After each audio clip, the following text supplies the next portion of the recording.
Halo semuanya, selamat datang kembali ke channel Ringo dan aku harap kalian semua baik-baik saja. Di video hari ini kita akan membahas kasus yang dialami oleh keluarga Richardson dan kasus ini memang cukup mengerikan.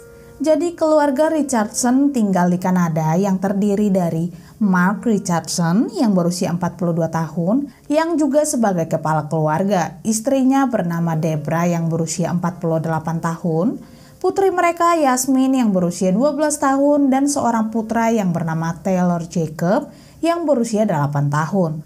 Yasmin digambarkan sebagai seorang anak yang baik dan juga berprestasi di sekolah. Sementara Jacob digambarkan sebagai anak yang energik, seorang anak laki-laki yang lugu, yang manis, yang juga menyukai olahraga hoki, dan memang orang-orang mengenal keluarga Richardson sebagai keluarga yang sangat dekat dan juga penuh kasih sayang. Tapi pada saat Yasmin memasuki masa remajanya, Yasmin mulai berubah mulai dari sikap dan juga penampilan. Awalnya dia sangat menyukai warna pink, tapi kemudian berubah. Dia lebih sering memakai pakaian yang lebih gelap atau serba hitam, menggunakan makeup yang lebih gelap dan juga menyukai musik rock.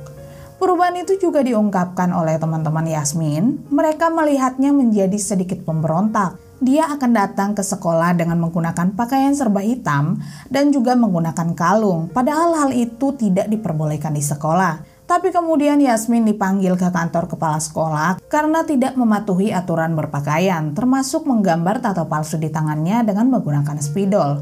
Tapi meski begitu, Yasmin tetap mendapat prestasi di sekolah. Perubahan yang dialami Yasmin juga diungkapkan oleh guru di sekolahnya. Mereka bilang kalau Yasmin yang dulu mereka kenal adalah gadis yang baik dan juga ramah. Tapi sekarang dia menjadi gadis yang cerewet, menentang guru, memberikan komentar sarkastik, dan juga tidak memiliki sopan santun. Jadi para guru benar-benar merasa aneh dengan perubahan yang dialaminya. Lalu suatu malam, Yasmin menghadiri pertunjukan musik rock di mana dia bertemu dengan seorang pria yang bernama Jeremy yang berusia 23 tahun. Dan sepertinya Jeremy juga menyukai Yasmin pada saat itu.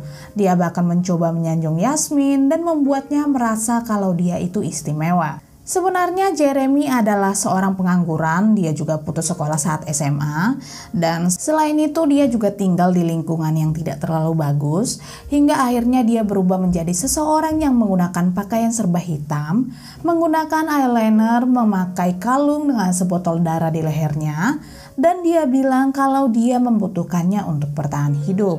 Hal yang paling gila dia bilang pada Yasmin kalau dia adalah manusia serigala yang berusia 300 tahun. Tapi Yasmin tidak merasa aneh dengan hal ini. Dia juga sepertinya menyukai Jeremy.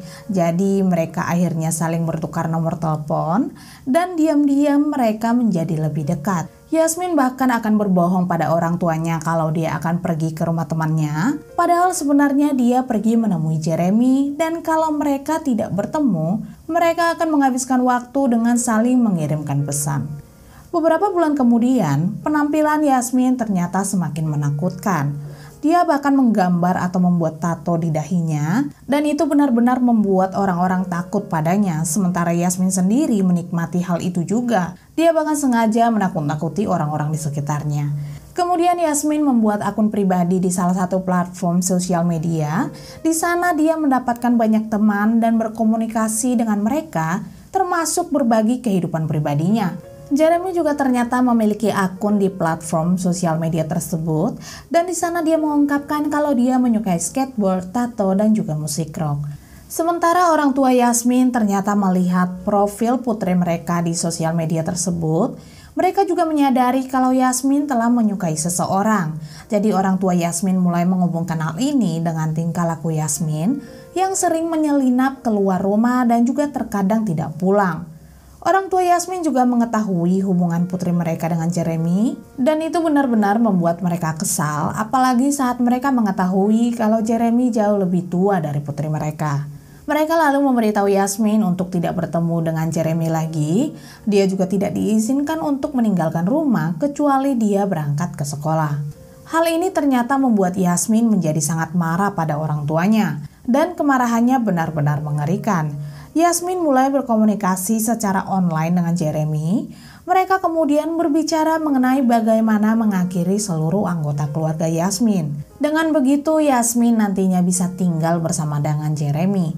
Yasmin juga terus-menerus mengungkapkan kalau dia tidak menyukai keluarganya dan dia ingin keluarganya pergi karena merekalah alasan kenapa Yasmin dan Jeremy tidak bisa bersama. Lalu pada tanggal 23 April tahun 2006 malam, seluruh anggota keluarga Richardson bersiap-siap untuk tidur. Tapi sebelum tidur, Debra, ibu Yasmin, mendengar ada suara dari lantai bawah. Debra lalu turun untuk melihat dari mana suara itu berasal, dan saat dia menyalakan lampu, dia bertemu dengan seorang pria yang menggunakan topeng sambil memegang pisau. Setelah melihat pria itu, Debra mulai berteriak dengan kencang hingga membangunkan semua orang yang ada di dalam rumah. Tapi kemudian pria itu menusuknya berulang-ulang, sementara suaminya Mark, ayah Yasmin, pergi turun ke bawah untuk melihat apa yang terjadi. Dan saat inilah Mark melihat pria bertopeng itu mencoba menghabisi istrinya. Mark kemudian dengan cepat mengambil sebuah alat yang berada di dekatnya dan mencoba melawan pria itu. Mark mencoba apapun yang dia bisa untuk mengalahkan pria bertopeng tersebut. Tapi sayangnya hal itu tidak berhasil. Justru Mark yang mendapat luka tusuk sebanyak 24 kali hingga akhirnya dia meninggal. Di waktu yang sama, Yasmin berada di kamarnya di lantai atas, di mana dia berpura-pura tidur. Sementara adiknya Jacob yang saat itu sedang tertidur di lantai atas, tepatnya di sebelah kamar Yasmin, terbangun mendengar keributan yang membuatnya ketakutan. Jadi dia bersembunyi di kamar tidurnya, kemudian Yasmin berlari ke kamar tidur Jacob dan menutup telinganya. Yang perlu kalian ketahui kalau pria bertopeng itu adalah Jeremy, yang tidak lain adalah pacar Yasmin.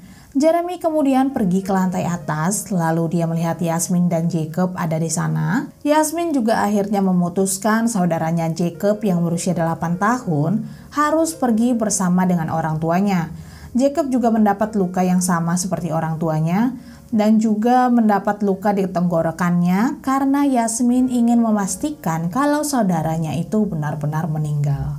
Sebenarnya pada saat kejadian itu terjadi, ada seorang anak laki-laki yang berusia 6 tahun yang merupakan tetangga dari keluarga Richardson datang ke rumah mereka karena dia ingin bertanya pada Jacob apakah dia ingin pergi keluar bermain dengannya. Anak laki-laki itu lalu mengetuk pintu dan menunggu sampai beberapa menit, tapi dia tidak mendapatkan jawaban. Jadi dia mulai mengintip lewat jendela dekat pintu. Di sana dia melihat tubuh keluarga Richardson ada di lantai dan juga ada darah di mana-mana. Jadi anak laki-laki itu pulang sambil berteriak dan memberitahu orang tuanya apa yang telah dia lihat.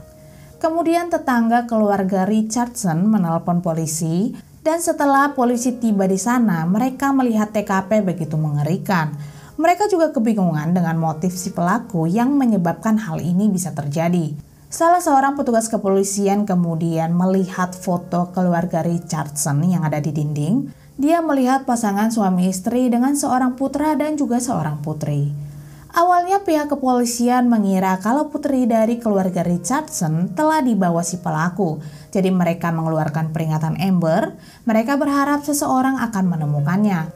Tapi beberapa jam kemudian setelah polisi di TKP, pihak kepolisian pergi ke sekolah Yasmin untuk memeriksa lokernya. Mereka berharap mereka akan menemukan petunjuk dan memang benar saja mereka menemukan gambar yang membuat semua orang merinding. Mereka melihat gambar sebuah rumah dengan gambar tongkat di dalam rumah tersebut. Kemudian gambar rumah-rumah itu terbakar, lalu ada 2 gambar seperti 2 tongkat melarikan diri dari rumah tersebut. Dan di sebelah mobil atau di atasnya tertulis seperti ungkapan tertawa kalau mereka telah berhasil keluar dari api tersebut. Lalu setelah mereka melihat gambar itu, mereka yang sebelumnya menganggap Yasmin sebagai gadis yang hilang, berubah menjadi pelaku dari kasus ini karena gambar yang mereka temukan terlihat seperti sosok tongkat yang mewakili perbuatannya dan rumah yang terbakar itu terlihat seperti rumah keluarganya. Pihak kepolisian kemudian dengan cepat melakukan pencarian dan memang tidak membutuhkan waktu lama mereka menemukan Yasmin yang saat itu sedang bersama dengan Jeremy. Jadi mereka berdua ditahan dan pada saat mereka ditahan mereka tidak menunjukkan kekhawatiran atau kesedihan apapun. terutama Yasmin yang pada saat itu baru saja kehilangan keluarganya. Sebenarnya pada saat mereka menangkap Jeremy, polisi melihat area mata Jeremy berwarna hitam. Tapi Jeremy bilang kalau Mark, ayah Yasmin, meninjunya karena Mark tidak suka padanya dan tidak suka kalau Jeremy mendekati putrinya. Tapi kembali lagi, hal itu tidak mempengaruhi pandangan atau kecurigaan polisi pada mereka. Hingga akhirnya pengadilan dimulai pada tanggal 9 Juli tahun 2007, di mana Yasmin yang saat itu berusia 13 tahun ditanya kenapa dia bisa mengakhiri seluruh anggota keluarganya. Dan dia bilang kalau dia sangat mencintai Jeremy, dia pikir kalau keluarganya tidak ada, maka dia dan Jeremy bisa bersama. Sebenarnya selain pengakuan dari Yasmin, polisi sudah mendapatkan bukti berupa surat setelah mereka ditahan. Jadi pada saat mereka di penjara, mereka saling menulis surat dan salah satu isi suratnya, Yasmin menulis kalau mereka adalah legenda dan juga pasangan abadi. Mereka berdua tidak mengungkapkan rasa bersalah atau penyesalan sama sekali atas apa yang mereka lakukan. Mereka bahkan merencanakan masa depan mereka bersama-sama, seolah-olah mereka akan keluar dari penjara. Dalam surat yang ditulis Yasmin juga ditemukan kalau tidak pernah ada orang yang begitu mempengaruhinya dan akan selalu ada yang hilang tanpa Jeremy bersamanya. Sementara dalam surat lain dari Jeremy, dia bilang kalau dia mencintai Yasmin melebihi hidupnya sendiri. Dia bahkan telah menambahkan nama Yasmin sebagai daftar pengunjung, jadi jika Yasmin dibebaskan, dia bisa datang berkunjung. Lalu dalam surat lain, Jeremy melamar Yasmin, dan Yasmin bilang iya, dia bilang kalau dia mau menikahinya.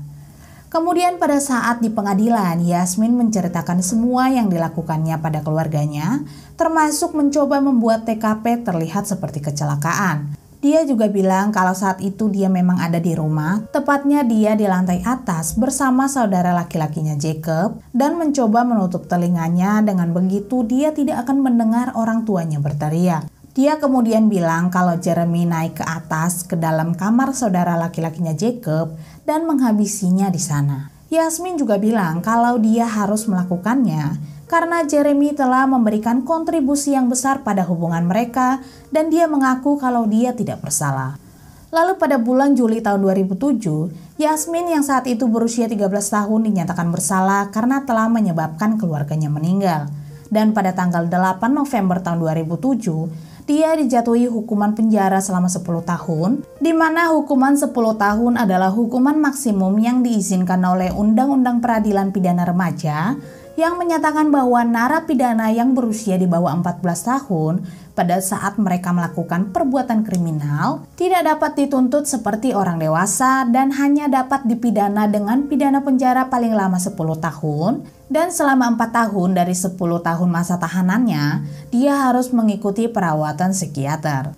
Sementara Jeremy pada saat persidangan langsung dinyatakan bersalah dan dijatuhi 3 kali hukuman penjara seumur hidup dan akan dibebaskan bersyarat setelah 23 tahun penjara. Kemudian pada tahun 2012, Jeremy mengubah namanya menjadi Jackson May dan dia juga mencoba mengajukan banding atas kasusnya, tapi hal itu ditolak oleh pengadilan. Sementara pada tahun 2016, Yasmin akhirnya dibebaskan.